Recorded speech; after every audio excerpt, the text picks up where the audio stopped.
दोस्तों, आज मैं आपको भगवान विष्णु के कल्कि अवतार के बारे में बता रहा हूँ कि वो अवतार कब और कहाँ होगा, उसका स्वरूप कैसा होगा। तो इस वीडियो को अंत तक देखिए और मेरे चैनल को सब्सक्राइब करें। तो चलिए शुरू करते हैं। कल्कि को विष्णु भगवान का भावी और अंतिम अवतार माना गया है। पौराणिक मान्यता के अनुसार पृथ्वी पर पाप की सीमा पार होने लगेगी, तब दुष्टों के संहार के लिए विष्णु का यह अवतार प्रकट होगा। भागवत पुराण में स्कंद 12 अध्याय 2 में कल्कि अवतार की कथा विस्तार से है।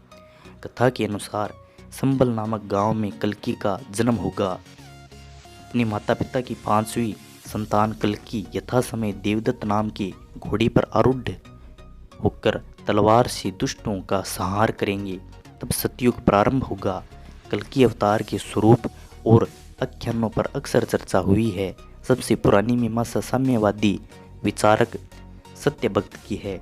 उनके अनुसार जो भी सार्वभौम सत्य और युगीन सिद्धांत को व्यक्त करते हैं, वे सभी अवतार के रूप में प्रतिष्ठित होते हैं। भागवत में कल्कि का संक्षिप्त वर्णन ही है। उनके चरित्र और जीवन का विशद वर्णन कल्कि पुराण में है। पुराणों के अनुसार कल्कि के पिता का नाम विष्णु यश और माता का नाम सुमति होगा। भगवान का स्वरूप सगुण रूप परम दिव्य होता है। दिव्य अर्थात दिव्य गुणों से संपन्न। वे श्वेत अश्व पर सवार है। भगवान का रंग गोरा है, परंतु क्रोध में काला भी हो जाता है। वे पीले वस्त्र धारण किए हैं।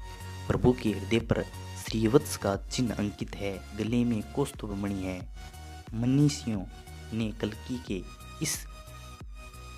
इस स्वरूप की विवेचना में कहा है कि कल्कि सफेद रंग के घोड़े पर सवार होकर आतताइयों पर प्रहार करते हैं। पुराणों में कल्कि अवतार के कलयुग के अंतिम चरण में आने की भविष्यवाणी की गई है। अभी कलयुग का प्रथम चरण ही चल रहा है, लेकिन अभी से ही कल्कि अवतार के नाम पर पूजा पाठ और कर्मकांड शुरू हो चुका है। कुछ संगठनों का दावा है कि कल्कि अवतार के प्रकट होने का समय नज़दीक आ चुका है और कुछ का दावा है कि कल्कि अवतार हो चुका है।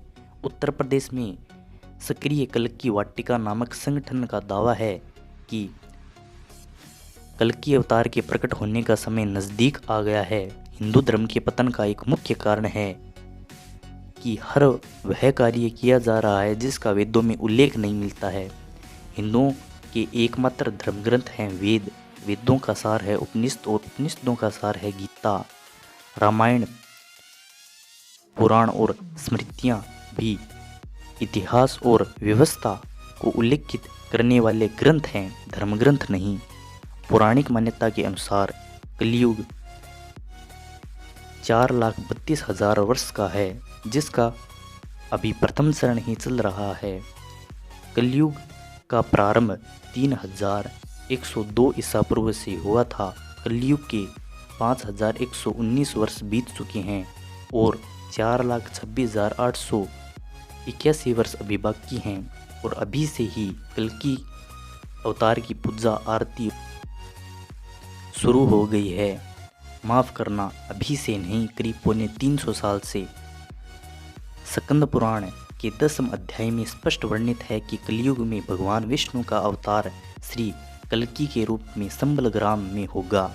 अग्नि पुराण के 16वें अध्याय में कल्कि अवतार का चित्रण तीर कमान धारण किए हुए एक घुड़सवार के रूप में किया है और वे भविष्य में होंगे। कल्कि पुराण के अनुसार वह हाथ में चमचमाती हुई तलवार लिए सफ़ेद घोड़े पर सवार होकर युद्ध और विजय के लिए निकलेंगे और म्लेच्छों को पराजित कर सनातन राज्य स्थापित करेंगे।